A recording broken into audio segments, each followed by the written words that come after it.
Eu tenho certeza que você já ouviu falar nos fundos de investimentos, mas talvez você ainda não conheça com detalhes como eles funcionam. Nesse vídeo, eu vou te explicar todo o funcionamento por trás de um fundo de investimento, suas principais categorias, vantagens e desvantagens.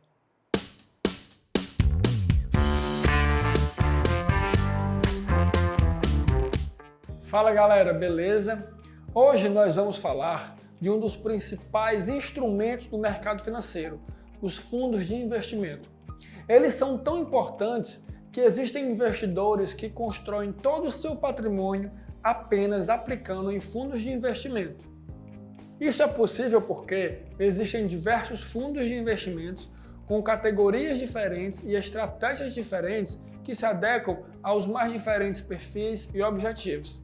Além disso, você vai perceber que existem inúmeras vantagens que fazem com que muitos investidores optem por investirem nesse ativo.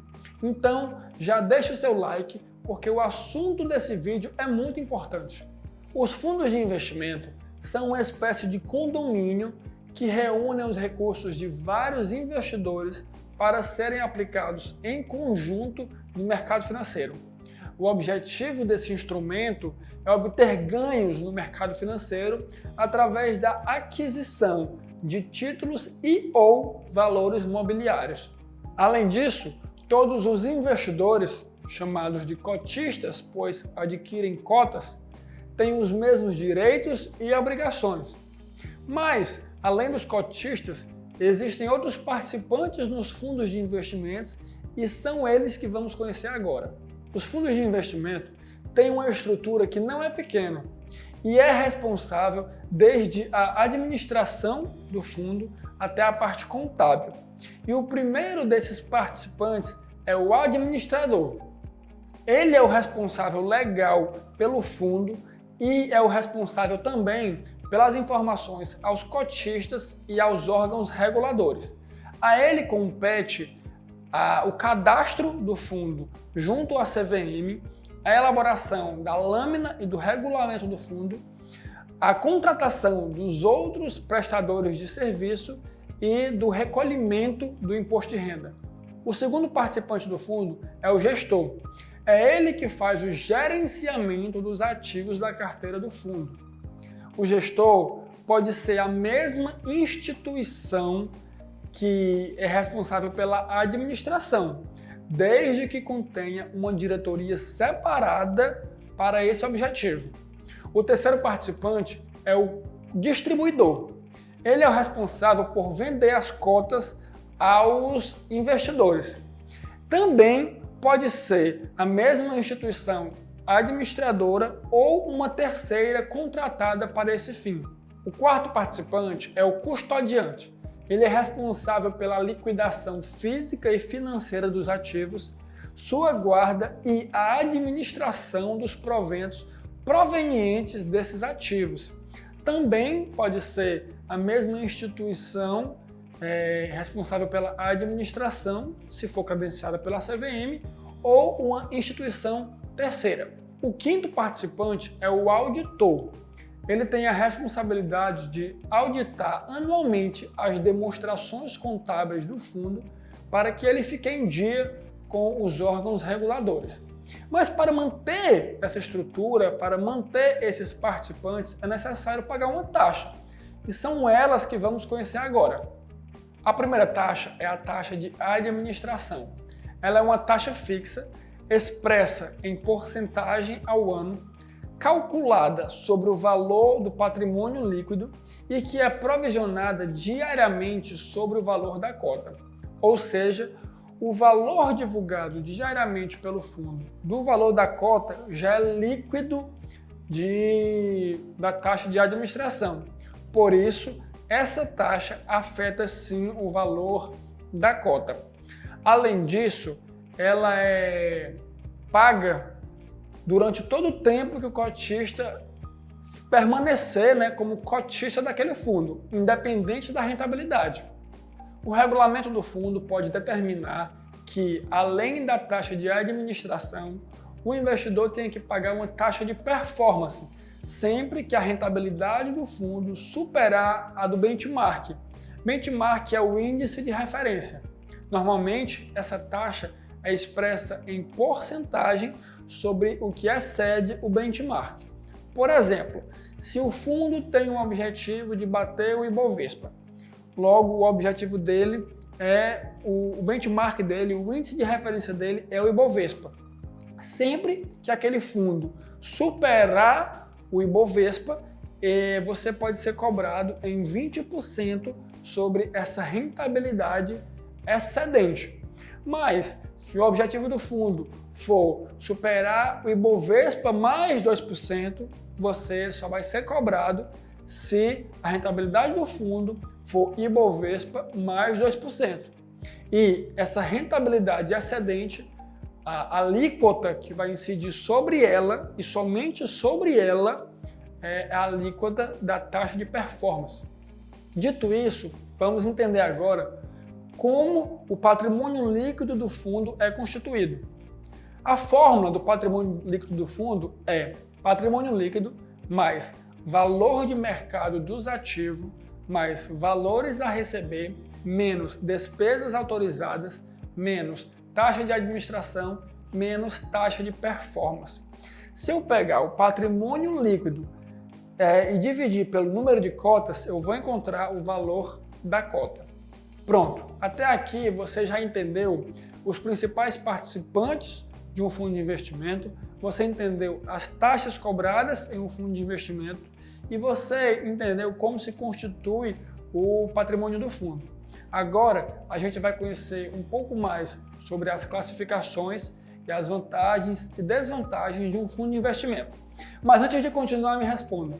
Você quer ser um investidor melhor? Se sim, não se esqueça de se inscrever no nosso canal, para que você não fique de fora de nenhum vídeo que nós postamos semanalmente sobre finanças e investimentos. Segundo a Comissão de Valores Mobiliários, que é a CVM que a gente já citou, os fundos de investimentos são classificados de 4 formas: fundos de renda fixa, fundos cambiais, fundos multimercados e fundos de ações. O primeiro que vamos falar são os fundos de renda fixa. Segundo a legislação, para serem considerados fundos de renda fixa, eles têm que ter pelo menos 80% do seu patrimônio aplicado em ativos atrelados à variação da taxa de juros e ou índices de preço.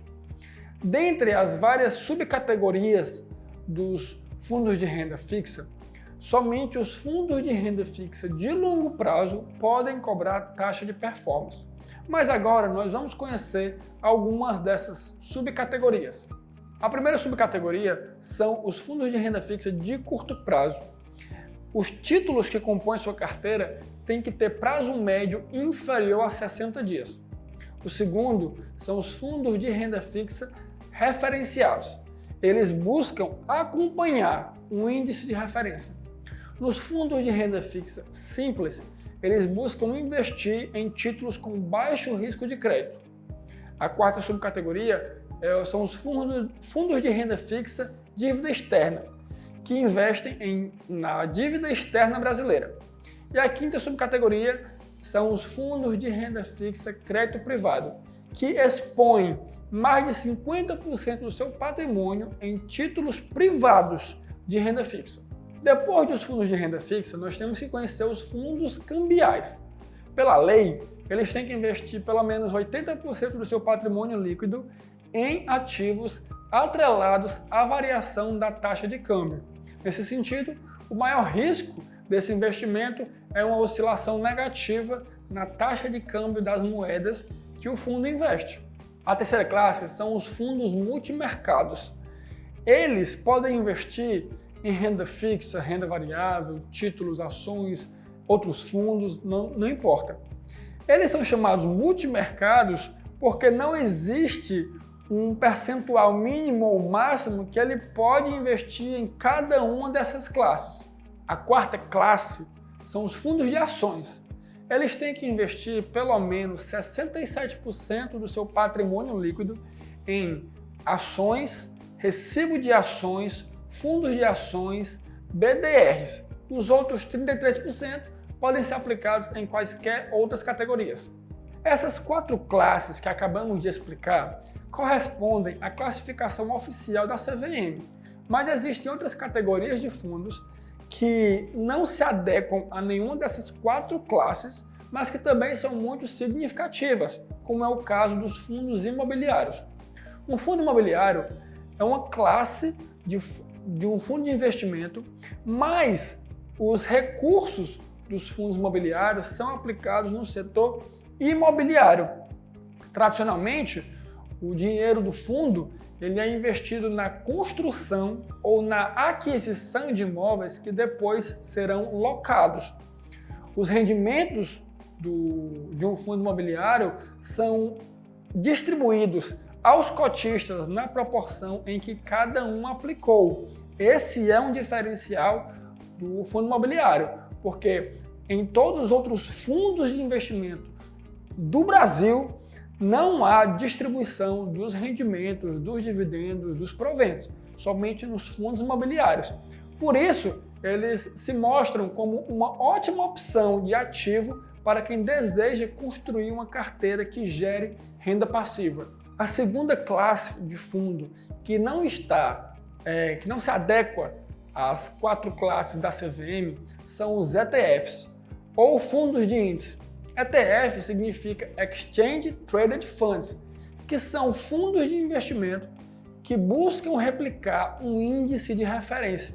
Pelo fato de eles não quererem superar e sim acompanhar um índice de referência, eles adotam uma gestão passiva. Por exemplo, o ETF BOVA11 busca replicar o desempenho do índice Bovespa. Se o Bovespa sobe 10%, o BOVA11 deve subir 10%. Pelo fato desses fundos adotarem uma gestão passiva, você não estará correndo o risco de ter um retorno abaixo do mercado, porque você sempre vai ter pelo menos o retorno do mercado. Tanto os ETFs quanto os fundos de investimento imobiliário são negociados da mesma forma que uma ação, ou seja, na bolsa de valores. Enquanto os outros fundos de ações, fundos de renda fixa, fundo cambial e fundo multimercado, você negocia através da plataforma da sua corretora. Nos fundos de investimento imobiliário e os ETFs, você negocia diretamente do home broker. Aqui no canal da Mobius, nós temos vídeo ensinando a você investir na prática em ETFs e em FIIs. E a última classe de fundo que não se adequa às classificações oficiais da CVM são os FOFs ou FICs. FOF é fundo de outro fundo e FIC é fundo de cota. Pela lei, esses fundos têm que investir pelo menos 95% do seu patrimônio líquido em cotas de outros fundos de mesma classe, com exceção dos fundos de investimento em cotas multimercado, que podem aplicar em cotas de fundos de quaisquer outras categorias. Esse fundo ele é indicado para aquela pessoa que quer adquirir uma diversificação ainda maior investindo pouco dinheiro. Porque se eu invisto em um fundo de investimento, eu já tenho muita diversificação, porque o fundo investe em vários ativos. Mas se eu invisto em um fundo que investe em outros fundos, a diversificação é ainda maior. Contudo, você vai pagar mais taxas, porque você vai investir em um fundo que cobra taxa de administração e esse fundo vai investir em outros fundos que também cobram taxa de administração. Então, você vai pagar mais imposto de renda e mais taxas por investir através de FOFs.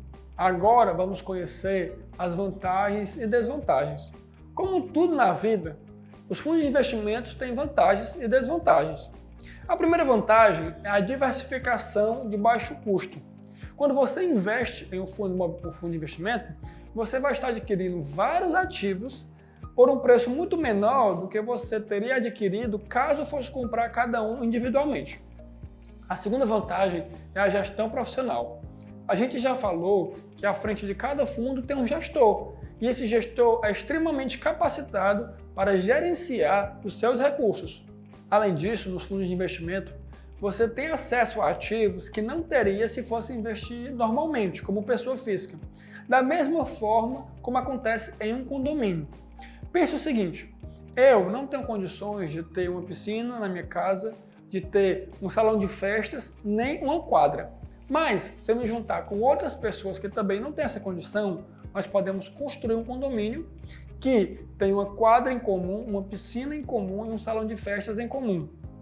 Ou seja, todos nós, temos acesso a bens que não teríamos de outra forma. Da mesma forma, em um fundo de investimento. Tem ativos no mercado financeiro que somente pessoas muito ricas têm acesso. Mas através de um fundo de investimento, nós podemos ter acesso a esses ativos. Por fim, e como última vantagem principal que eu quero citar, existe o fato de existir uma grande variedade de fundos que se adequam aos mais diferentes perfis e objetivos. Por outro lado, quando você investe através de um fundo de investimento, você vai perder a autonomia das decisões de investimento. Ao invés de você escolher os ativos individualmente, você vai delegar essa responsabilidade a um gestor que fará isso por você. Além disso, em fundos de investimento tem uma taxa de administração, uma taxa de performance, taxas que você não teria se fosse investir por conta própria. Mas existem fundos que cobram uma baixíssima taxa e que entregam uma alta rentabilidade. E isso acaba compensando uma a outra. Mas afinal, pesando todas as vantagens e desvantagens, vale a pena investir em um fundo de investimento? Sim, com certeza vale a pena. Eu não estou dizendo que todos os fundos de investimento valem a pena, mas que o instrumento em si, sim, ele vale a pena. Portanto, se você escolher com bastante critério um fundo de investimento, levando em consideração a gestão, levando em consideração a estratégia do fundo, você pode escolher fundos que podem te trazer um alto retorno no longo prazo. Nesse sentido, o fato de você investir através de um fundo que tem um gestor competente à frente não te isenta de estudar aquele fundo para você fazer uma ótima escolha. Então, analise as taxas cobradas, o histórico do gestor, o histórico da administração, analise os ativos que compõem o fundo, analise a estratégia e o objetivo, para que você possa fazer uma escolha mais acertada. Não se esqueça de se inscrever no nosso canal e boa sorte!